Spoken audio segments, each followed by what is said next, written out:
Hey everyone. A couple weeks ago, I shared my testimony, and I've been telling people I really want to use my voice and share my life, share things with those around me, share what's going on, share things I've been through, share things I've made it through. Um, so with sharing my testimony a few weeks ago, now I'd like to share a little bit about where God has brought me from and some of the things He has done in my life. So, starting out in that church where I was kind of held back, I learned a lot there and really grounded my faith there. But then, as I started to lean towards my calling into ministry, my calling into serving and service, it just seemed like a lot of doors were shutting in my face. And with being a high school dropout, with feeling like I was a nobody already, but feeling like God had a calling on my life and was wanting me to do something more, I started to pursue Him, and I started to push to figure out what He had called me to figure out what I was supposed to do. And so I began to step out of the four walls and just figure out what was next. And at one point, I had went to a CD signing at Lifeway, and it was Toby Mac, and I get to the front of the line to take a picture with him, and there's these three guys who are covered in tattoos. And starting out in a Baptist church, I hadn't seen people with tattoos. I hadn't seen kind of what I grew up around. And so I was intrigued but confused seeing these guys in a Christian store covered in tattoos, and it made me wonder who they were. So they were there taking pictures and trying to promote their website, and you could go and print your picture off their website for free. But on their website, they sold Christian t-shirts, and they would take that money and use that money to go and buy Bibles and pass them out on college campuses. And they would use that money to send kids to camp, and just they would use that money for different outreaches. And so when I went home, I got on that website and thought, really, I didn't even care about my picture. I wanted to know who these guys were. And I went and I saw that they had all these t-shirts, and at the time I wasn't really into collecting shirts like I am now, but I wanted to know more. I wanted to see what they were about, and I thought these shirts were pretty cool. So I called up this guy named TC, who I had no clue would help change my life forever. He was willing to meet up with me, and so we went to Sonic, and I ran into him there. He had a big 15-passenger van, and it just looked like a drug deal going down in the Sonic parking lot. But we were in the back of the van looking at shirts, and he had a bunch of different shirts, and they were fair price, they were good quality, and just cool sayings like "Don't hate on my Jesus" swag, or different styles, different colors, and I was like, man, I want one of everything. And he told me, wait, one of everything? Like, who are you? What's your story? So we ended up going up to the front of the van to get in the AC, and I shared my story with him, and I shared all about what I had been through, and he invited me to a youth lock-in at his church. And through going to his church and meeting a couple Christian rappers, it began to just open doors for me left and right. I knew I had a calling for youth ministry and overseas missions, but in the beginning I didn't know how I would get there. So I began to do ministry with TC and his church and get involved, and through him I started meeting Christian rappers and adding them on Facebook, and I came across a CD release party called Love to Dance. And at the time I didn't really know a lot of Christian rappers. I knew a couple, and I didn't think it was all that great. The few I knew I enjoyed, but I still didn't think the best of Christian hip-hop. But one day I decided I'm gonna go to this release party and just see what it's about, see how good they are, see what's different and what's out there, and also see if it was something new that I might be able to get connected to with stepping out of the four walls and my first church home. So I went to this release party and I met a guy named Jimmy when I walked in the door, and he pointed up at a guy on a ladder and he was like, "Man, that's Trey 9 up there fixing the lights." And I was like, okay, I have no clue who that is. But Jimmy was like, "Man, let me introduce you to everyone." So I got to meet all these Christian rappers like 007 and Gifted and Psy and Cypreme and Corey Paul and Trey 9 and so many. I can't even think of them all. but I went here thinking, okay, let's see how this goes, and it ended up being the funnest concert, funnest thing I've ever gone to, and the music was great and still is great. I still jam that CD, and I went there and I thought, man, this is what God's leading me to. Like, what can I do next? How can I join them? Like, I'm not called to be a rapper. I'm not called to I wasn't called to be on a mic at the time. But God is opening doors for me to speak more, and I know at some point that mic might come into my hands, and I'm trying to make these videos to be ready for that time, for that moment. So I started asking people how I could get involved, how I could get plugged in with someone there and start helping out, doing ministry some type of way. And Jimmy kept telling me, "Oh, talk to Trey 9, talk to Trey 9. Here's his number, here's his email, this and that." So I started messaging Trey, and at the time he wouldn't message back. And for like a month I was just lost, thinking, man, is this it? Man, was God really calling me? But then I messaged Jimmy and I was like, "Hey, I can't get a hold of Trey. Is there any way you could contact him?" And Jimmy was like, "Man, just show up at the Prince Complex, 3000 Jensen on Tuesday nights." And I thought, okay, I don't know what this is, but sure, I'll go.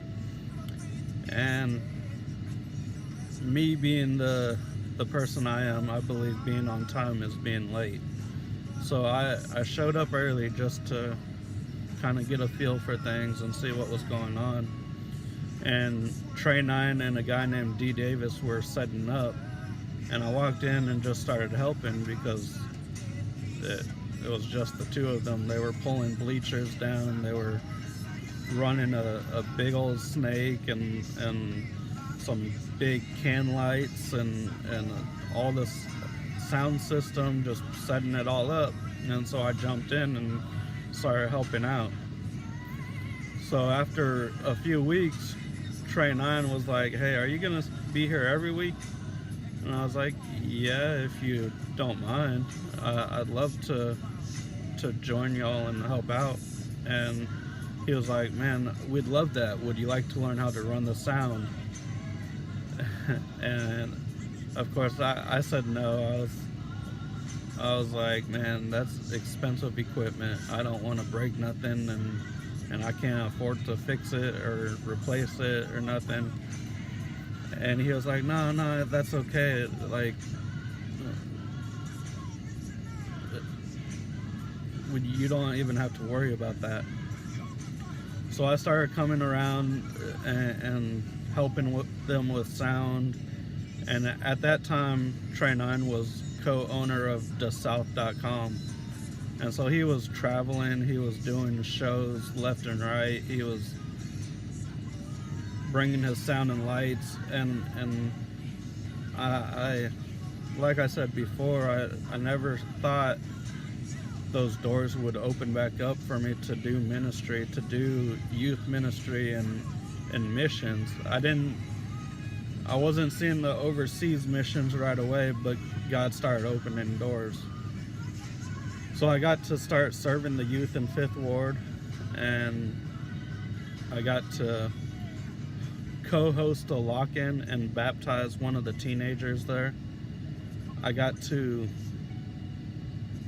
start pouring in and investing into their lives, and I got to start traveling with Trey and D Davis and a few others as we went to Austin for South by Southwest. I got to drive with DJ Primo and my friend Anthony to Florida for Flavor Fest. And then I also was able to go to Jamaica in 2011 on my first mission trip. God had opened a door for me to start traveling, to go overseas like I knew that he had called me to do. I knew that he had put it in my heart, but I didn't know how I was going to get there. But God opened a door for me to be able to go. And over time, I was able to go to Colombia with Second Baptist and a ministry called I Am Second. And I have been to Thailand several times. And God just keeps opening doors. He opened the door for me to move to Brookshire for a year, to live in a mission house and to learn new things and to pour into the kids out there. And though it was hard, though there was a lot of hardships and heartache, though I went through a lot of experiences, I learned a lot. And when I first left the mission house, I kind of fell off thinking, man, this is it. Like, God opened every door for me, and I didn't make it. Like, now I guess it's my time to go back and get a job and just work and maybe provide for other missionaries. But then I went through DTS, which stands for Disciple the Streets. And I began to feel that calling come back. I began to feel that urge to come back, to just pour into people, to love on them and reach them where they're at and give them what they need. And so from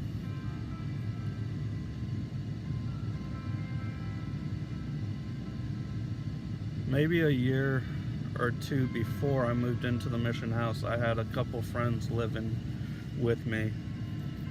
And then over the years, I have had several people come through my mom's house and rent rooms, come through my mom's house and just stay for a week or a few months trying to get back on their feet. And in times that after Brookshire, of thinking that this was it, I'm not called anymore. I did what I could, but now I'm done. I gotta work. God began to open me up and show me that He still has that calling on my life. He still is constantly wanting me to reach out, constantly wanting me to step out in faith, constantly pushing me to get out there and love on people and just do things for Him and for the kingdom. So God has opened doors for me to be able to lead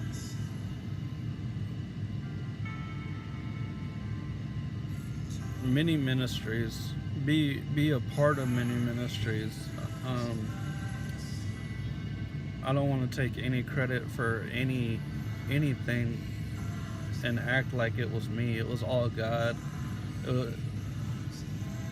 I've had so many friends that have stepped up and been willing to partner with me and do many things, like leading a soccer Bible study called Just for Kicks, where we had at one point we had like 5 people, and then at one point we had like 50 people who would come out and play soccer, and we'd have a Bible study during the water break, and then we'd go out to eat after. And we started to become family. We started to pour into each other and invest into each other and love on each other. I've been able to go to beach retreat a few times with Second Baptist Church and be on work crew and just be a blessing in Florida and out there on the beach with thousands of students. Like, I can't even think of all the different things God has blessed me to be able to do. I was able to be downtown when Trey and Amanda found their boys under a bridge Thanksgiving night.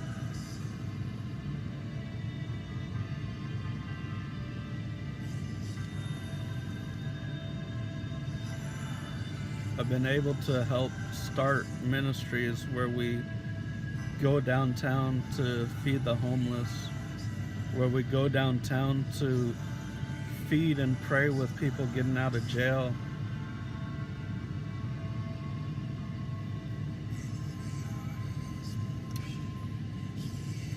The more I serve, the more anyone serves, the more you feel God's love. And the more you feel for the people around you. I don't want to think for myself. I don't want to judge others. I don't want to beat down on others. I want to see them through God's eyes. I want to see them with a heart of mercy and care for them where they're at.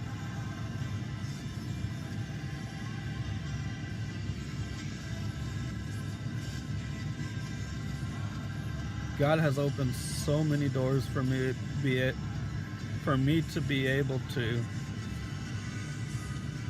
just love on people the way that I was shown Christ's love in the beginning. From a man named Sean,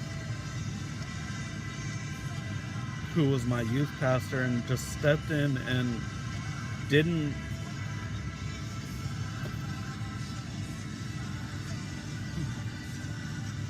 push Christ on me, but he just sat there and began to love on me where I was at and began to just speak life into me.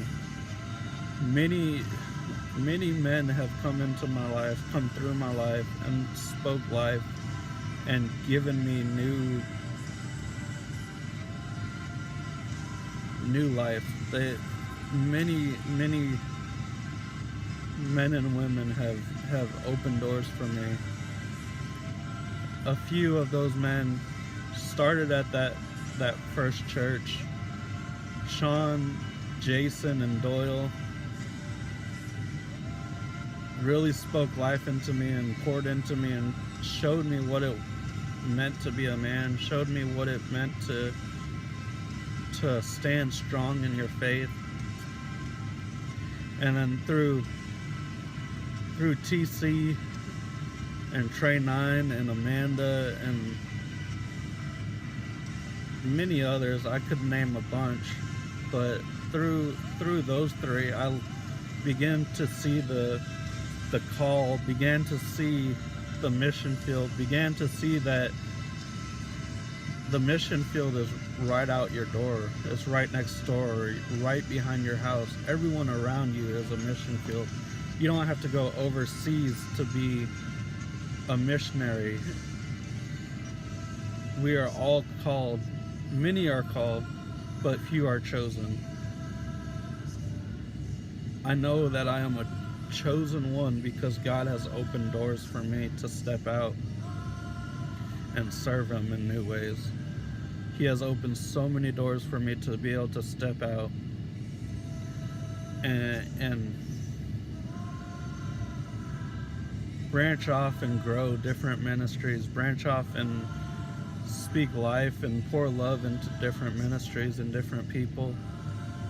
And He has opened doors for me to keep going, even in times that I've struggled, where I thought every door was closed, or I thought I did what He wanted and now I need to work. But God keeps bringing me back and telling me that He has a calling on my life that has never changed. He wants me to serve. He wants me to be that servant.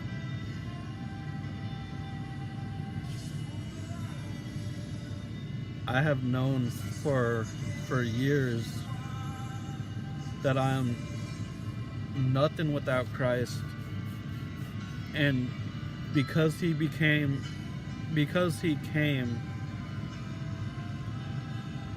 in such a lowly lifestyle, in such a way of a servant, I want to be just like Him. I am willing to get on my hands and feet and wash someone else's feet. I'm willing to give what I have. There's been many times God has shown a need for someone, like a simple pair of shoes, and of course that's the night I'm wearing my favorite dance shoes or my favorite slides or whatever I might be wearing, and every time I know, God, you open that door for that person, and it don't matter what I have on, I need to give it. Not for people to see, not for me to be glorified, but for that person to have what they need, and for that person to see a glimmer of hope, a glimmer of love, a glimmer of Christ in us and through us. So I pray that as y'all watch this video, that it encourages y'all. Even though doors might be shut in, even though you may not know what's going on or what you need to do to find God's heart for you, or find what God's calling you to do, begin to just step out and serve others, and begin to figure out what you enjoy, and begin to invite people along with you, and do things that will glorify God, and share His love with people.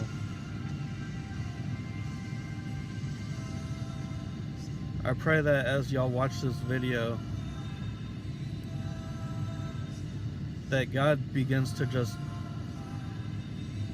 ignite a new flame in you, to rekindle a flame that may have been there already, and just make it burn so bright that you would be that city on a hill, that light in the dark that glows so bright that people cannot turn away, but that they're drawn to you, that they want to know what you have to offer, because it's not what you have to offer, but it's what Christ has to offer through you. None of us are good enough. None of us can save someone. None of us can give everything that someone needs. Only Christ can save them. Only Christ can give them what they truly need. He is the bread of life and the everlasting water, so that they will not have to thirst anymore.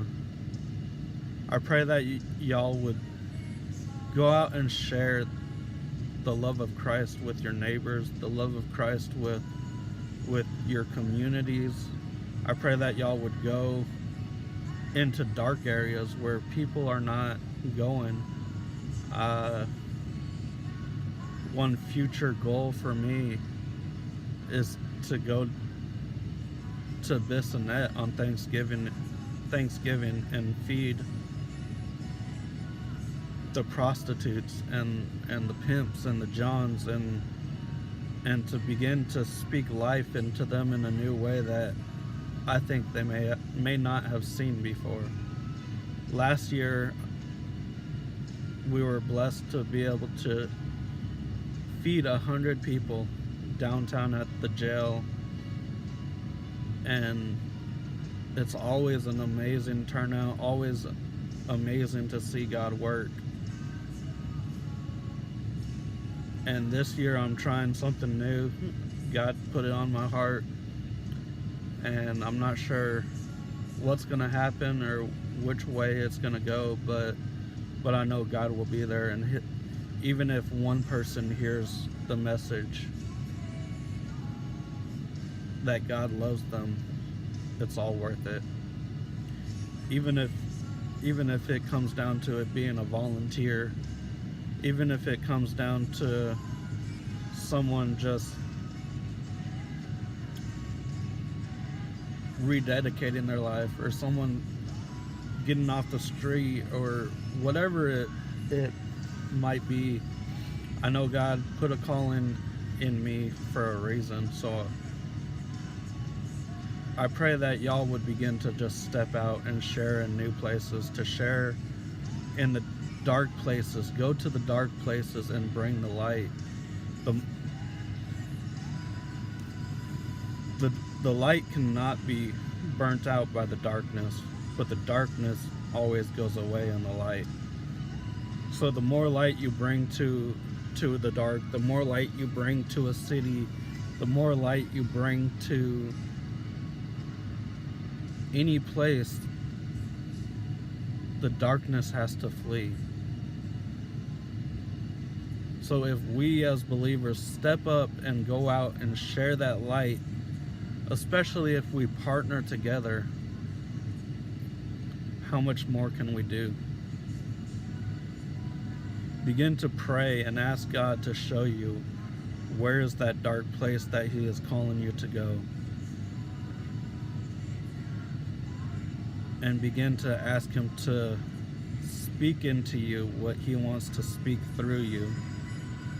And begin to ask Him to show you when and where to go and what to do, and to begin to provide all the needs for any event, any outreach, anything you might do. And also know that it doesn't take $1,000 to throw an outreach. If you have a portable speaker, if you have food, it's all a blessing, but you don't need all that even. Just simply loving on people where they're at goes a long way. I saw a video the other day that said, just look at the homeless and show them that you care. Even if it's just a quick second, connecting your eyes and nodding or saying hi and acknowledging them. Just because you don't give them money, just because you don't agree with their lifestyle or what they're going through, we're all sinners. We all fall short of the glory of God, and they deserve to see Christ's love just as much as we do. So begin to acknowledge people and just smile. See where a smile goes. See where a handshake or a high five or a nod will bring someone, where it will lift them up to. Begin to show Christ's love in new ways, and God will keep opening doors for you, as He has opened for me. Many doors for me to be able to go overseas, many doors for me to be able to serve the youth in different areas, from Greenspoint to Fifth Ward to Sunnyside to Brookshire.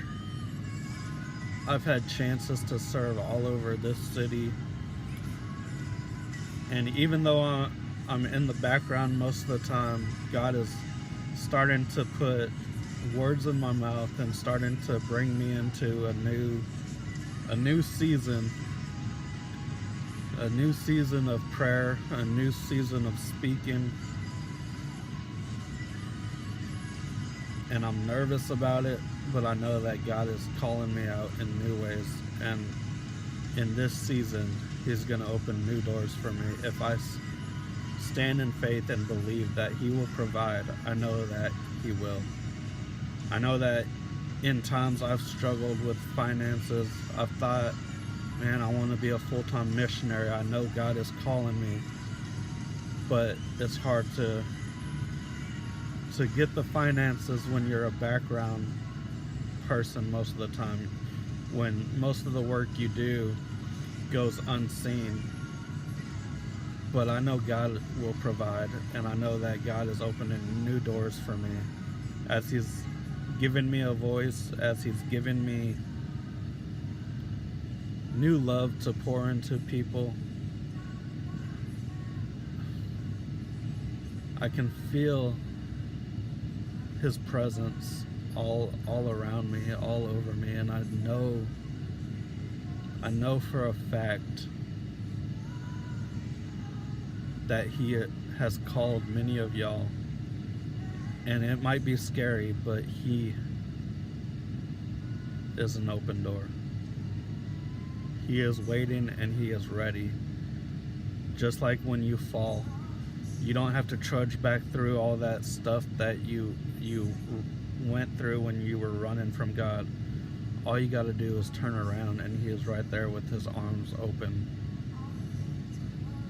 So if He is calling you, I pray that you would step out in faith and go share. I pray that this video is an encouragement and that y'all enjoy it, and I pray that it ignites a flame in you to go and share. Please share this video with others, and please let me know what you think and what God's doing in your life. I'd love to hear from you. Thank you, and be blessed.